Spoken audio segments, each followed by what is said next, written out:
Alors moi je m'appelle Melville Chapoutot, j'ai 25 ans et je suis pianiste. Moi, je m'appelle Perrine Chapoutot, j'ai 22 ans et je suis flûtiste. Bonjour, moi c'est Jean-Baptiste Souchon, j'ai 26 ans et je suis altiste. C'est Hans-Ruben Richard, je suis altiste et j'ai 25 ans. Bonjour, je m'appelle Charbel Charbel, je suis violoncelliste, j'ai 28 ans et je vis à Paris. Alors donc ce rendez-vous culturel qui a lieu à Ars-en-Ré donc depuis l'année dernière, c'est la 2e édition, est à l'origine d'un festival qui a lieu à côté de Tours au château d'Artigny qui s'appelle le festival Syrinx qu'on a créé donc avec ma sœur Perrine et des amis et puis notre famille qu'on a créé il y a maintenant 3 ans. Et qu'on a décidé de décliner en fait à l'île de Ré parce qu'en fait on est tous un peu des Rétais d'adoption, on vient là depuis qu'on est petit, on est très attachés à ce lieu et puis on s'est dit qu'on trouverait certainement un public qui serait en tout cas ravi et réceptif à ce genre de projet. Et puis c'est très pratique pour nous d'inviter des musiciens quand on fait un festival à l'île de Ré parce qu'ils sont toujours très contents de venir au bord de la mer. Donc, le festival s'appelle Syrinx en Ré. Alors il se joue donc du 19 au 21 août à l'église d'Ars-en-Ré. Donc il y aura 4 concerts. Un concert donc le 19 au soir à 21h, c'est ça un concert le 20 à 21h également. Et 2 concerts le 21, donc le dimanche, un à 18h et un à 19h, pardon. 19h et un à 21h. Essentiellement de la musique de chambre. Donc ça ira de la sonate au quatuor.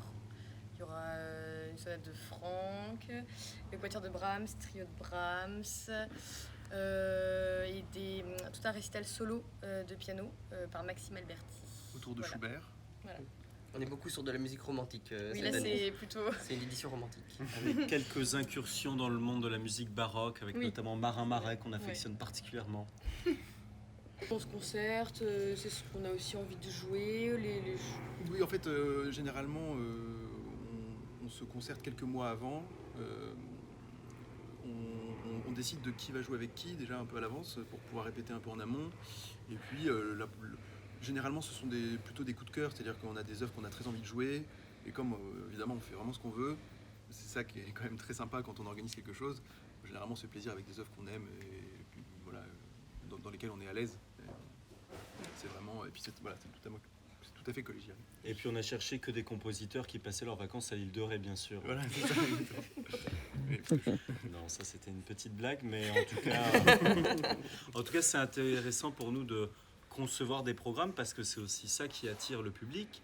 Et tous les programmes ne marchent pas forcément, tous les programmes ne ramènent pas tous les mêmes types de public. Donc c'est aussi un petit peu un test à chaque fois d'organiser une saison et vous débrouillez toujours très bien en tout cas. On vient à peu près tous des conservatoires nationaux supérieurs de musique en France, donc Lyon, Paris. Et en fait, on est beaucoup à avoir fini le conservatoire, beaucoup à y être encore. En fait, on est un petit peu à cette période charnière du moment où on est étudiant, mais en fait, on commence à quitter ce monde du rapport de l'élève au professeur, mais en fait justement c'est ça qui est génial ici aussi, c'est qu'en fait on peut se retrouver en dehors des couloirs du conservatoire, en dehors de nos projets personnels. Donc en fait on se connaît bien, on est très amis, mais quelquefois on n'a pas l'occasion de jouer ensemble et du coup c'est ça qui est génial dans la façon dont on confectionne les programmes, dont la famille Chapoutot et confectionne et nous invite. Il y a toute cette idée de rencontre musicale au-delà de la rencontre musicale qui est déjà passée et entamée.